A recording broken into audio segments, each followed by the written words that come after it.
That is the A tune to an amazing piece of music called Toques. I think that is how you pronounce it.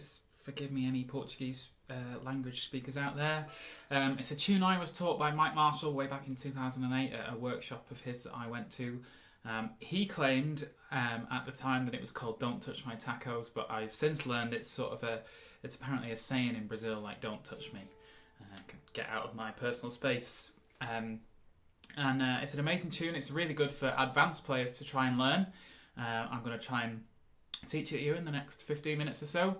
And it's really fun to play. It's really challenging on the left hand. I don't know if you saw, there's a lot of chromatic notes, weird places where your first finger has to play frets it doesn't normally cover, and vice versa with your third finger covering other frets. So great fun to play, and yeah, let's dive right in. We'll start by looking at the A part. Right on phrase 1, we hit our first problem. So phrase number 1 sounds like this. So if we were to play that conventionally, with first finger covering 1 and 2, second finger covering 3 and 4, third finger 5 and 6, and little finger 7, you would have to play the little pickup. See that? You'd have to kind of... Which is a bit messy, because we want to play this, eventually, this tune at, it's not a slow tune. So I've come to the conclusion, and you may disagree, but I'm going to teach you the way I play it, that it is a lot easier to bring your second finger down to play the second fret, and then your first finger can just do 1. Because you've got that open note, so when you play that open note, you can reset. So I feel that's easier to do than... You might find it easy, you might want to do a little slide. That's fine, but I do Okay, and then the second phrase has even more of the same problem. So it kind of goes like this. It's a little chromatic. I'll play that again. So, even more of a problem, because we now go 2, 1, 2, 3, 2, 1, 2. Which is a lot of chromatic notes, and if you used to do it conventionally, it would look like this. Which again is fine, it's possible. It's a lot of this though, jumping backwards and forwards from the second to the first fret. So I tuck my hand right in and I do first finger first fret, second finger second fret, third finger third fret. So it's like this. I'll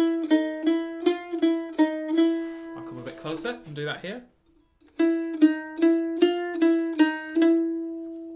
And then, just like phrase 1, you have an open string to use to reset. So as soon as you hit that open A, you can readjust your hand back to normal positions. And then the phrase, I don't know if you can see that, finishes with another little chromatic run down. So conventionally, you would maybe think about going 6 and 5, or E flat and D, with your third finger. But again, I find it easier if my little finger comes in and covers the 6th fret. So that phrase in full, slowly, so you can see what my fingers are doing, sound like this.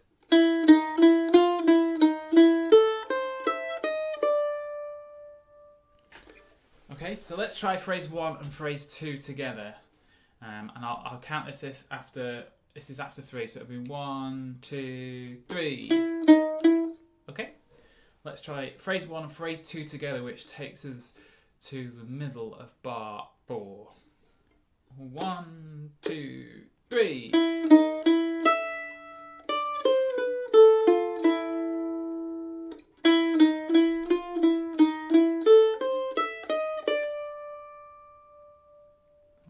great sound that is.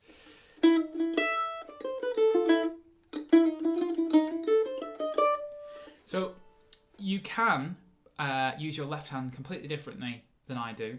I'm just showing you the way that, because I've been playing this on stage for like 6-7 years now. Well, as soon as Mike Marshall taught it me, I decided that I wanted to steal it, and I've been playing it in Jaywalkers for most of that time. It's always a crowd pleaser, this one, and I have just found it's a lot easier to sort of be a bit inventive with how you use your fingers in the left hand, rather than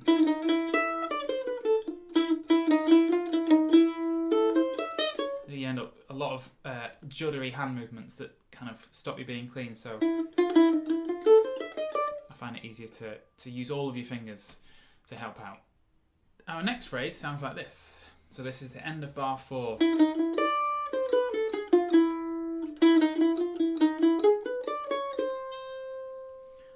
So it's along the same lines as phrase 1 and 2, just sort of different notes used. It's almost like an answer to the first phrase, as so many tunes are. It's kind of like a call and response thing.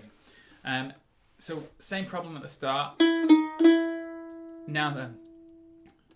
So I still do 2, 1, 2, second fret, second finger, first finger, second finger, and then we have a 5th fret. Now, this is just me. Because I'm down here with my first and second finger and I haven't got an open note to reset, I use my little finger on that 5th, the D note there, rather than your 3rd finger. I just find it easier. And because the open note doesn't come until a few notes later. So if you watch where my hand resets, there. Okay, so that's the first phrase, that's phrase 3, and then phrase 4 sounds like this. So there's a lot going on there, so we'll just dissect that, and I promise the tune gets easier after this. So we start off with the same as we did earlier, 2, 1, 3, 2, 1. And then there's a 6th fret, so you've got to reach with that little finger. And that's the only way I've found possible of doing it. You could, if you wanted to, probably work it out down there. But the way I've learnt to play it is down here. So 2, 1, 2, 3, 6 with your little finger. It's a nice little interval of that. And then we have another chromatic run.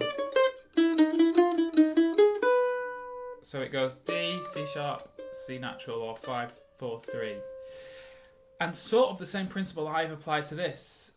So instead of going 5, 3, 4 with your second finger, I just use 3 fingers on that. 5, 4, 3. So your first finger now comes in to help out the other 2. I hope that all makes sense. The best way is I'm giving you how I play it and adapt this to whatever suits your hand, because everyone's hand's slightly different. Some people have quite small hands, so they need to do a lot of shifting around. Some people might have, you can see my reach is quite a lot on the mandolin, so you know, I kind of plan my tunes that way, and so just adapt this to suit you. But the way I play it is like this. I'll play it slowly.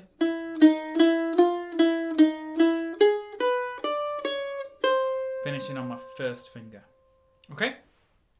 Let's play that together before we move on. So 1, 2, 3. 1, 2, 3. What a great phrase that is.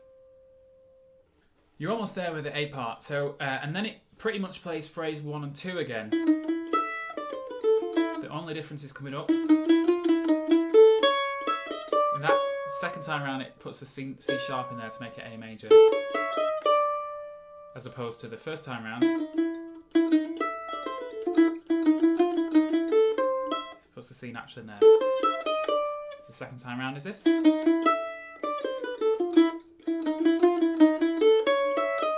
that C natural, and then a nice little arpeggio phrase.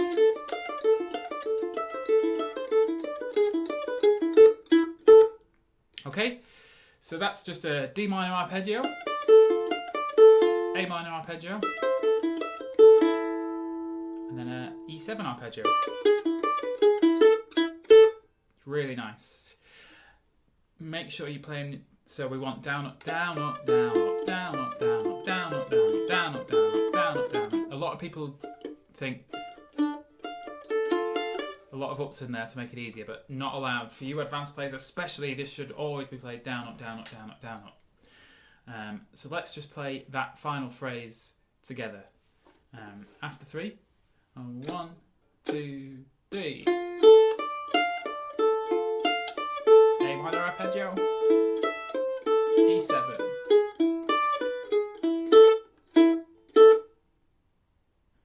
Time to play it together.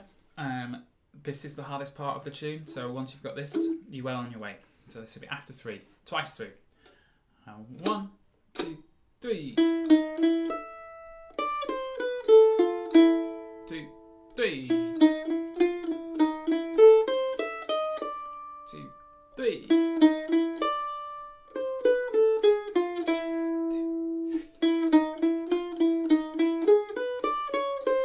2, 3.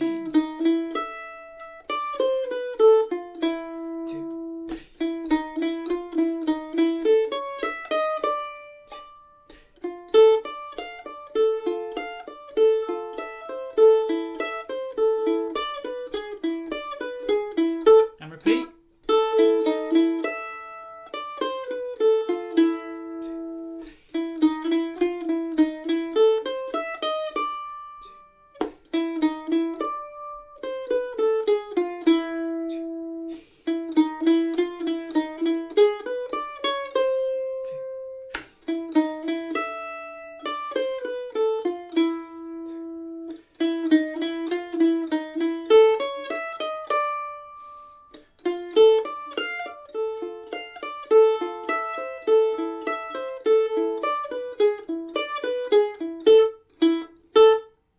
Isn't that just the greatest A part ever written? If that's a little quick for where you are right now, don't forget down here, if you press the little cog on YouTube, you can slow it down to sort of 75%, 50% speed until you work it up to that. But we'll be playing it later. At the end of the lesson, we'll play through the whole tune. Moving on to the B part. The B part sounds like this.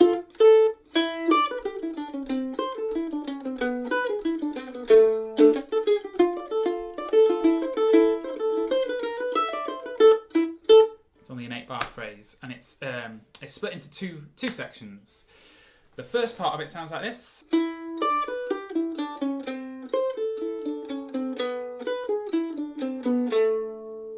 That's what it sounds like.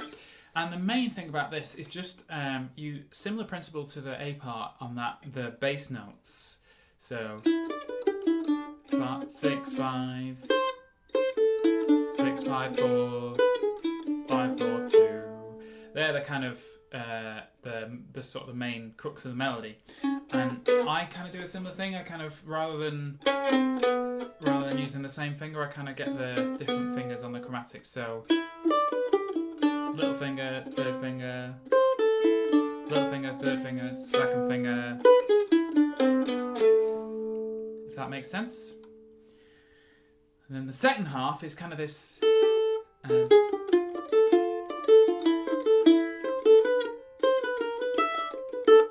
It's kind of like a syncopated rhythm.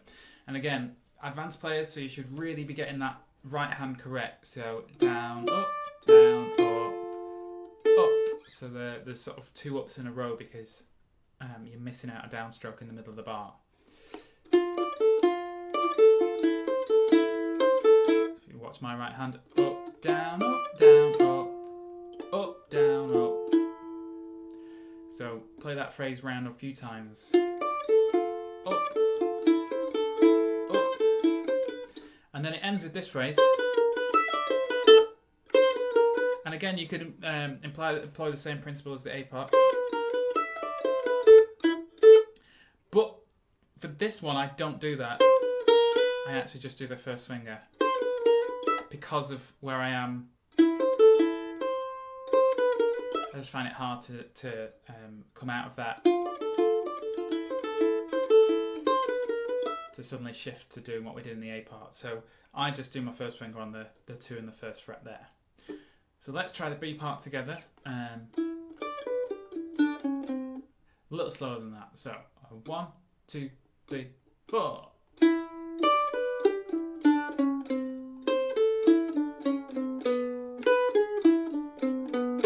2, 3.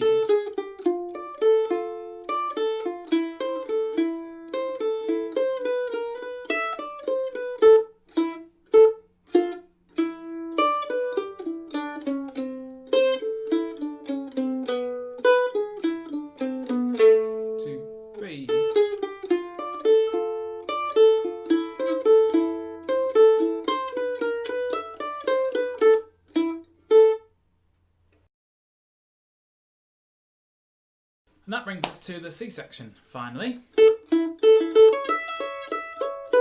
This is A major, and I think I've already kind of made this video as long as it needs to be. So for you advanced players, the C part is not too tricky. So I suggest you just take a moment and have a look at the tab.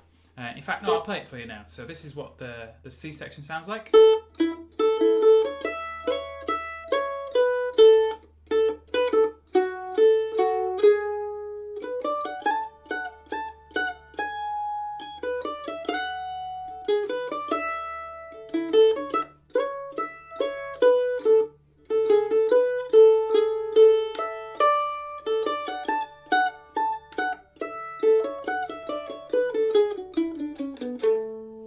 So a nice little A major melody as an answer to our A minor, A and B parts.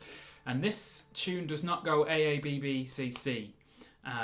It kind of keeps jumping back to the A part. I've tried to write it out musically correct on the tab using DCL coders and DCL phones and stuff like that. But in general, the tune structure is AA, BB, A, CC, A. So I'll say that again. 2 A's, 2 B's, 1 A, 2 C's, 1 A to finish. So you basically do A, A, B, B, and then a C sandwich with A either side of it. So to finish this lesson, I'm going to stick the metronome in and we're going to have a play at it. We're going to play it about this speed.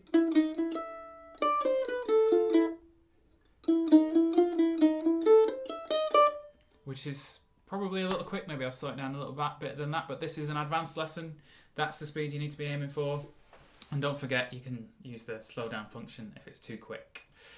So I'm going to play it in the structure of the tune as well. So AA, BB, A, CC, A. Best of luck. 1, 2, 3.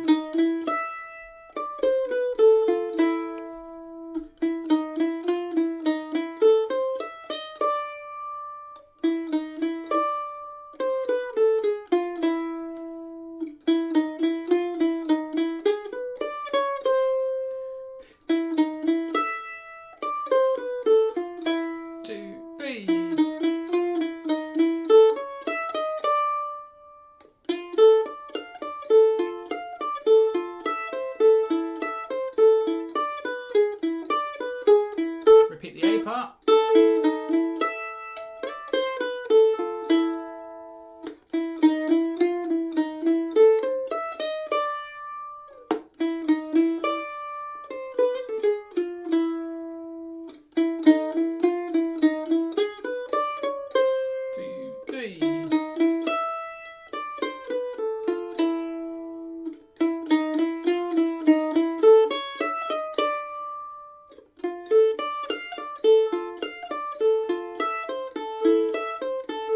Second time bar and onto the B.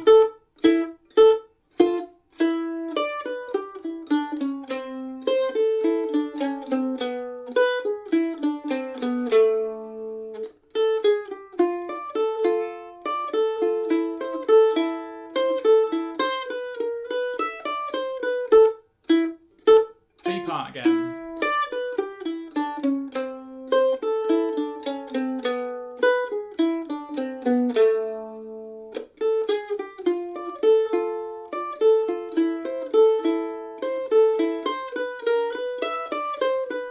That's the A part.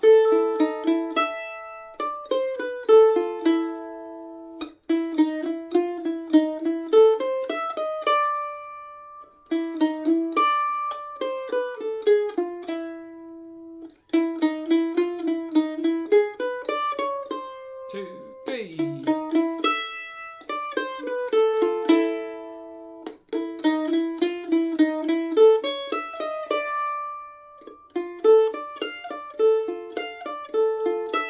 So down to the C part. Now.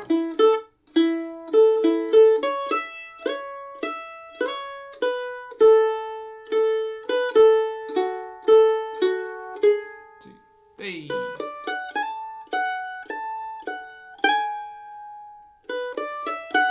Two, three.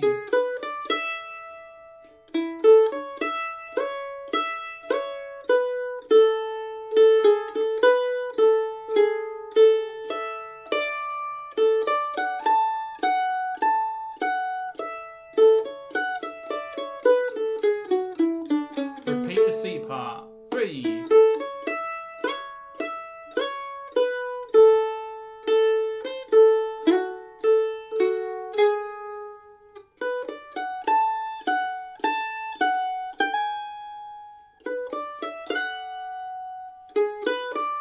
Two, three.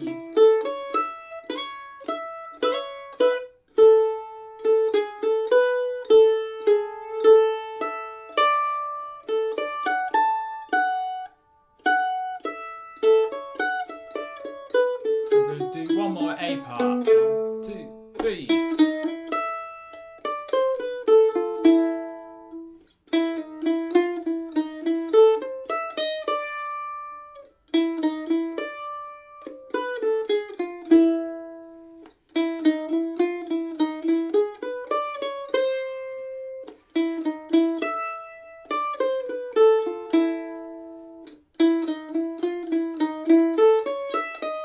Big finish.